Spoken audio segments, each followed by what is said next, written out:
അവധി ആഘോഷിക്കാനെത്തിയവർ, mini Switzerland എന്നറിയപ്പെടുന്ന കശ്മീരിന്റെ ഭംഗി നുകരാനെത്തിയവർ, വിവാഹത്തിന്റെ പുതുമോടിയിലെത്തിയവർ. രാജ്യത്തെ നടുക്കിയ അപ്രതീക്ഷിത ആക്രമണത്തിന്റെ ഇരകൾ പല തുറകളിൽ നിന്നുള്ളവരാണ്, പല ദേശക്കാരാണ്, പല ഭാഷ സംസാരിക്കുന്നവരാണ്. ഇന്നലെ പഹൽഗാമിലെ ബൈസരൺ താഴ്വരയിൽ ഭീകരരെത്തിയപ്പോൾ പലരും കരുതിയത് അതൊരു മോക്ക് ഡ്രില്ലാണെന്നായിരുന്നു. എന്നാൽ കണക്കുകൂട്ടലുകൾ തെറ്റിച്ച് തോക്കുകളിൽ നിന്നും വെടിയുണ്ടകൾ ചീറിയെത്തിയതോടെ എങ്ങും ഉയർന്നത് നിലവിളികൾ മാത്രം. ഭാര്യയെ നഷ്ടപ്പെട്ടവർ, ഭർത്താവിനെ നഷ്ടപ്പെട്ടവർ, മാതാപിതാക്കളെ നഷ്ടപ്പെട്ടവർ എന്നിങ്ങനെ അവർ വേർതിരിക്കപ്പെട്ടു. ലോകത്തിലെ മനോഹരമായ താഴ്വര നിമിഷങ്ങൾ കൊണ്ട് കുരുതിക്കളമായി മാറി. നിരവധി പേർ വെടിയേറ്റു വീണു. അവരിൽ ഒരാളായിരുന്നു ഭാര്യയ്ക്കും മകൾക്കും കൊച്ചുമക്കൾക്കുമൊപ്പം കശ്മീർ കാണാനെത്തിയ ഇടപ്പള്ളി സ്വദേശി രാമചന്ദ്രൻ. കൊച്ചിയിൽ ജോലി ചെയ്യുന്ന ഹരിയാന സ്വദേശിയായ നാവികസേനാ ഉദ്യോഗസ്ഥൻ വിനയ് നർവാളും ഭാര്യയും തെലങ്കാനയിൽ നിന്നുള്ള ഇന്റലിജൻസ് ഉദ്യോഗസ്ഥനും കൊല്ലപ്പെട്ടവരിലുണ്ട്. വിനയ് നർവാളിന്റെ വിവാഹം കഴിഞ്ഞിട്ട് 6 ദിവസമേ ആയിരുന്നുള്ളൂ. ശിവമൊഗ്ഗയിൽ നിന്നെത്തിയ മഞ്ജുനാഥ റാവു വെടിയേറ്റു വീണത് ഭാര്യയുടെ കൺമുന്നിലാണ്. കേരളത്തിൽ നിന്നുപോയ ഹൈക്കോടതി ജഡ്ജിമാരും MLA-മാരും കശ്മീരിൽ ഉണ്ടായിരുന്നെങ്കിലും അവരെല്ലാം സുരക്ഷിതരാണ്. ആക്രമണത്തിന് പിന്നാലെ രാജ്യമുണർന്നു. അമിത്ഷാ ശ്രീനഗറിലെത്തി. ഉന്നതതല സുരക്ഷായോഗം ചേർന്നു. പ്രധാനമന്ത്രി സൗദി സന്ദർശനം വെട്ടിച്ചുരുക്കി. അപൂർവം എന്ന് തന്നെ വിലയിരുത്താവുന്ന രീതിയിൽ സൈന്യത്തിന്റെ വാർത്താക്കുറിപ്പെത്തി. രാഷ്ട്രപതിയും പ്രതിപക്ഷ പാർട്ടികളും വിവിധ സംസ്ഥാനങ്ങളിലെ മുഖ്യമന്ത്രിമാരും ആക്രമണത്തെ തള്ളിപ്പറഞ്ഞു. ലോകനേതാക്കൾ ഇന്ത്യയ്ക്കൊപ്പമെന്ന് പ്രഖ്യാപിച്ചു. പിന്നാലെ ദില്ലിയിലും മുംബൈയിലും ഉൾപ്പെടെ സുരക്ഷ കടുപ്പിച്ചു. പഹൽഗാമിന്റെ മുക്കും മൂലയും സൈനിക ഉദ്യോഗസ്ഥർ അരിച്ചുപെറുക്കുകയാണ്. സംഘർഷത്തോടൊപ്പം ഭീകരർക്കെതിരായ പ്രതിഷേധവും ഉയരുകയാണ് കശ്മീരിൽ. इंसाफ करो, इंसाफ करो, हमारे साथ इंसाफ करो, इंसाफ करो, इंसाफ करो, हमारे साथ इंसाफ करो, कातिलों को सजा दो, कातिलों को सजा दो, कातिलों को सजा दो. 2000-ന് ശേഷം സാധാരണക്കാർക്ക് നേരെ പലവട്ടം കശ്മീരിൽ ആക്രമണം ഉണ്ടായിട്ടുണ്ടെങ്കിലും വിനോദസഞ്ചാരികളെ ലക്ഷ്യം വെച്ച് ഇത്തരം ഒരു ആക്രമണം അടുത്തൊന്നും ഉണ്ടായിട്ടില്ല. ആക്രമണത്തിന്റെ 2ാം നാൾ ലോകം വീക്ഷിക്കുന്നത് ഇന്ത്യയുടെ തുടർ നടപടികളാണ്. ആക്രമണത്തിന്റെ ഉത്തരവാദികളെ നോക്കുക.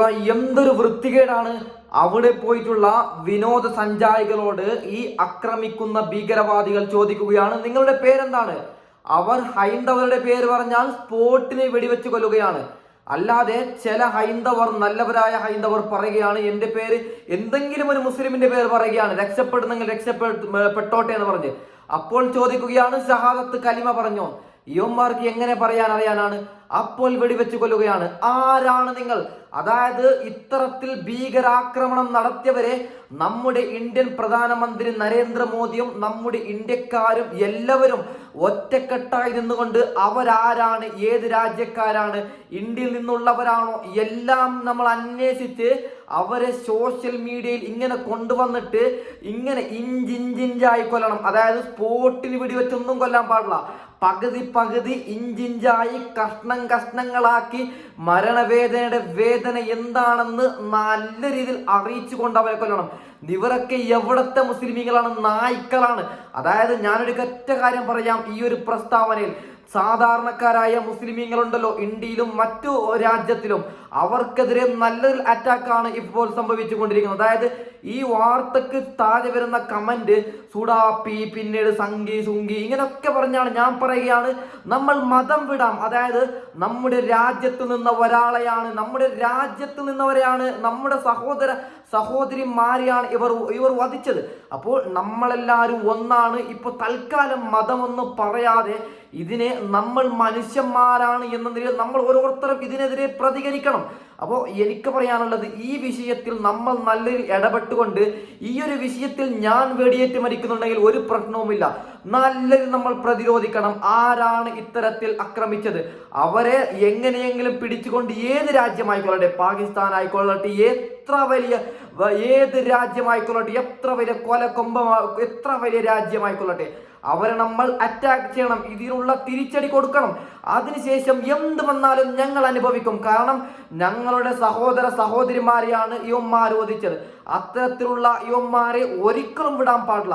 എനിക്ക് പറയാനുള്ളത്, എത്ര പറ്റുന്നുണ്ടോ എത്രയും പെട്ടെന്ന് യുവന്മാരെ പിടിച്ചുകൊണ്ട് ഇഞ്ചിഞ്ചായി കൊലപ്പെടുത്തണം എന്ന് തന്നെ ഞാൻ പറയുകയാണ്. ആരാണ് യുവന്മാർക്ക് ലൈസൻസ് കൊടുത്തത്? ആരാണ് മതത്തിന്റെ പേര് പറഞ്ഞുകൊണ്ട് കൊല്ലാൻ? ഞാൻ ഒരൊറ്റ കാര്യം പറയുകയാണ്, ഇന്ത്യൻ കാശ്മീരിൽ, അതായത് നിലവിലുള്ളത്. ഇന്ത്യക്കാരാണ് കശ്മീരുകാർ. അതിൽ ഒരു സൈഡ് ആൾക്കാർ ഇന്ത്യയിൽ നിന്നും അവരൊരു പാകിസ്ഥാനികളാണ്. അതായത് ഇപ്പോൾ ഒരു ക്രിക്കറ്റ് കളി വരുമ്പോൾ അവർ പാകിസ്ഥാനാണ് സപ്പോർട്ട് കൊടുക്കുന്നത്. അങ്ങനത്തെ അത്തരത്തിൽ ഉള്ള ഒരു ചെറിയൊരു പെർസെൻറ്റേജ് ആൾക്കാരുണ്ട്. നിങ്ങൾ മനസ്സിലാക്കണം, അത്തരത്തിലുള്ളവരാണ്. ആരാണെങ്കിലും തീർത്തേക്കണം.